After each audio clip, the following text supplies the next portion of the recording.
very much for coming to today's meeting, the history of the future of Syria. We are very fortunate to have with us Mr. Christian Sahner from Princeton University.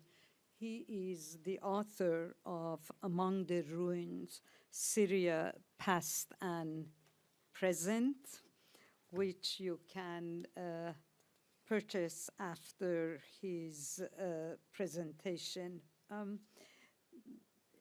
He will discuss today with us what is happening in Syria and what took place in the last 4 years. He will pay special attention to U.S. foreign policy, the growth of terrorism, and especially ISIS, and also the fate of minorities in Syria.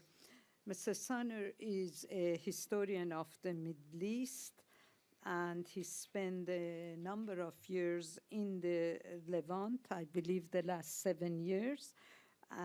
He is a graduate of Princeton University and studied at Oxford as a Rhodes Scholar.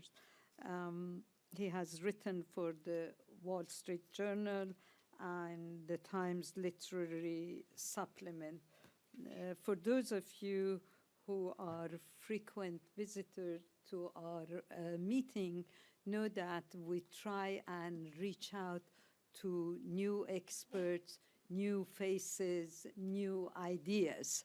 So we are in for a very exciting next 25 minutes, and then we will open the floor to your questions, and we have an overflow. We'll take also questions from the overflow.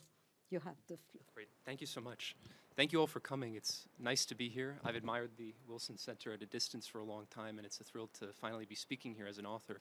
I want to begin by thanking Dr. Esfandiari for the invitation, and Kendra Heidemann, who have been so gracious over email in organizing this event. So thank you all for being here. I want to begin very, very briefly by telling you a little bit about the book. What am I doing here? And then we're going to launch into the substance, the history of the future of Syria. So, as Dr. Esfandiari said, my acquaintance with Syria began about 7 years ago. I was at Oxford on my Rhodes Scholarship and began studying Arabic, and received wisdom at the time, said that there were 2 places to go in the Middle East to get very good Arabic. One was Cairo, which I heard was busy and polluted and too big. And so I, by basically pure chance, ended up in Damascus. And in hindsight, what a random choice, what a random chance it was. I proceeded to spend a period of a few months every year from 2008 until 2010 in Syria, and subsequent to the beginning of the war in 2011, have started living in countries around Syria, so in Beirut and in Amman, where I most recently returned after 9 weeks of research and travel. So that's my personal acquaintance with Syria, a personal snapshot of Syria before the crisis set in. And that's the perspective that I bring to this book.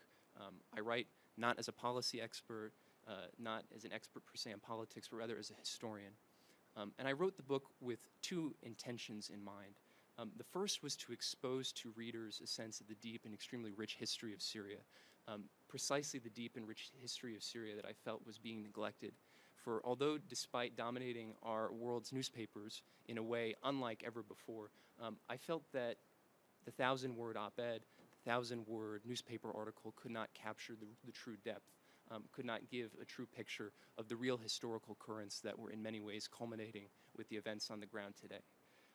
And when I say deep history, I talk not merely about events over the past 40 years, the Ba'ath Party, the Assad family, but also about the deeper past, the collapse of the Ottoman Empire over the course of the 19th and early 20th centuries, and then into my area of expertise, which is the world of late antiquity and early Islam, so the formative events of Islamic history over the course of the 7th, 8th, and 9th centuries. So that was goal number 1, the deep history. And the second goal was to give general readers a sense of the flavor of the country. What were the smells, what were the sights of everyday life in this beautiful and incredible place before it was altered in unimaginable ways by the current fighting. And so I set out to combine these two elements, on the one hand history, on the other hand memoir and reportage, and the product is this book, which came out about 2 weeks ago. It has a hybrid style that some might call unconventional, but I think hopefully the memoir aspects enriches the history, and I hope that the history enriches the memoir.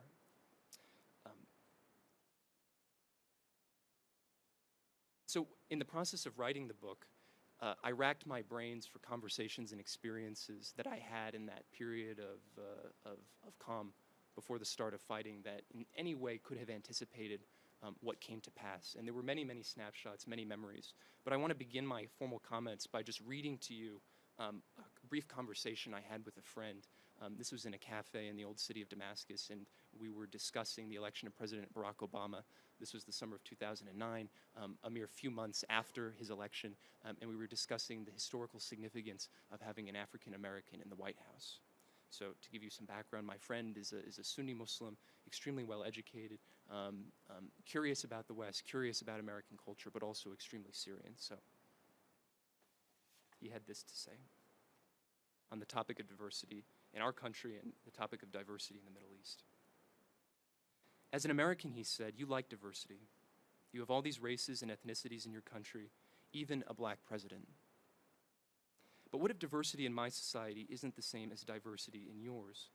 What if diversity here is a source of weakness, he asked me. Wasn't it diversity that created the violence in Iraq? He pressed on. The existence of all those different groups, Sunni, Shi'i, Christian, Kurdish. I would rather live in a place that did not have diversity and was stable than live in a diverse place that was at constant risk of falling into civil war. So I'll let that pregnant conversation hang in the air for a minute, and I'll return to it at the end of my remarks in the next 15 minutes or so. So what I want to do very briefly is to give you a structural overview of what I think has happened over the past 3 years, where we are currently, and where we're going. So in other words, a quick overview of Syria's recent past, its tragic present, and its uncertain future. So where did we come from, the recent past? As I see it, we can understand the evolution of the conflict in Syria by looking at 3 phases or 3 axes of the revolution. The first and the oldest is that of the civil war. Of course, civil war pitting an axis on the one hand of the regime of President Bashar al-Assad, dominated by his Alawite sect, versus an opposition that comprised mostly of Sunni Muslims. In other words, this was an internal affair reflecting the domestic political situation inside of Syria. Of course, harnessing the currents that were then sweeping across the Middle East, the so-called Arab Spring, but nonetheless a Syrian phenomenon. This conflict, this first axis, was initially nonviolent. It quickly turned violent. It initially began as a civil society uprising, but quickly turned sectarian. And in the scope of recent history, we remember that when President Assad, Bashar al-Assad II, when he came to power in 2000, it was an era of optimism, of promises of reform, the so-called Damascus Spring. That Damascus Spring came to an abrupt end when this brief period of free speech was closed. And in a certain way, what we were looking at with the crackdown that began in March of 2011 was the final culmination, the final end of this Damascus Spring, and the onset of an even more ominous Arab Spring, or a Syrian version of an Arab Spring. So that's the first axis, a civil war, pitting regime versus opposition.